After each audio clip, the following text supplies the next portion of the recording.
School 999 এর পক্ষ থেকে সবাইকে স্বাগতম। আজকে আমরা নবম পর্ব আলোচনা করব।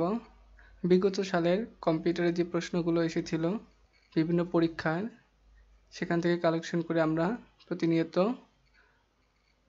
তুলে ধরছি, অ্যাটলিস্ট সবার যেন উপকার হয়। তো সেক্ষেত্রে আমরা অবশ্যই চ্যানেলটিকে সাবস্ক্রাইব করব। এখন আমরা ফিরে যাব পড়াশোনায়। 226 নাম্বার থেকে আজকে আমরা শুরু করব। 1983 সালে যুক্তরাষ্ট্রের প্রতিরক্ষা বাহিনীর ওয়েবসাইটে ঢুকে পড়া হ্যাকারের বয়স ছিল 19 বছর। বিশ্বের বৃহত্তম মুক্ত জ্ঞান ভান্ডার কোনটি? উইকিপিডিয়া। কেউ যদি অপরের ওয়েবসাইটে ঢুকে কোনো ক্ষতি না করে ফিরে আসে তাকে বলা হয় হোয়াইট হাট হ্যাকার। মেলিসা ভাইরাস কবে কম্পিউটার ওয়ার্ল্ডকে আক্রমণ করে? 1999 সালে। মেলিসার আক্রমণের ভয়ে কোন কোম্পানি তাদের ইমেল সার্ভার বন্ধ রাখে? মাইক্রোসফট। মেলিসা ভাইরাস তৈরি করেন কে? David Smith. মেলিসা ভাইরাস তৈরির অপরাধে ডেভিড স্মিথের কি সাজা হয়েছিল? 10 বছরের জেল হয়েছিল। মাইডম অর্ম কি? Computer virus.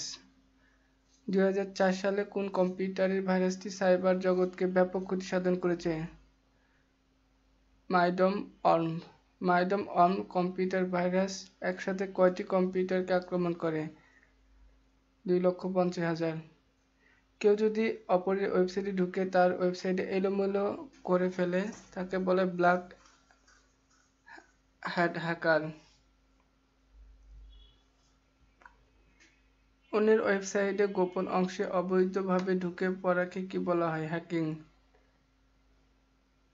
ইন্টারনেট থেকে কোনো তথ্য কপি করে হুবহু নিজের মতো চালিয়ে দেওয়াকে বলা হয় স্প্যানজারিজম। কম্পিউটার ভাইরাস কি এক ধরনের প্রোগ্রাম? সর্বপ্রথম প্রবর্তিত বাংলা লেখা সফটওয়্যারের নাম হচ্ছে শহীদ লিপি। শহীদ লিপি সফটওয়্যার কত সালে প্রবর্তন করা হয়? 1985 সালে শহীদ লিপি সফটওয়্যারটা প্রবর্তন করা হয়। অ্যালাইনমেন্ট কয় ধরনের? 4 ধরনের।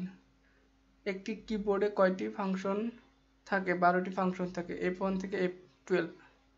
দুটি বর্ণ পরস্পরকে যুক্ত করতে সংযোগী মধ্যবর্তী কি কোনটি? জি।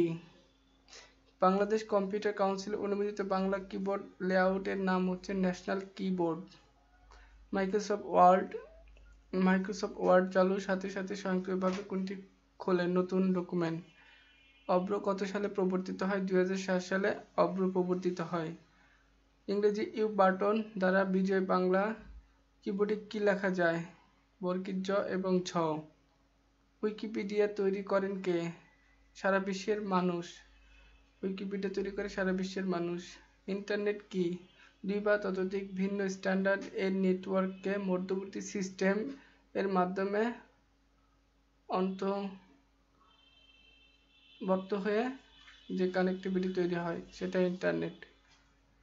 ধন্যবাদ।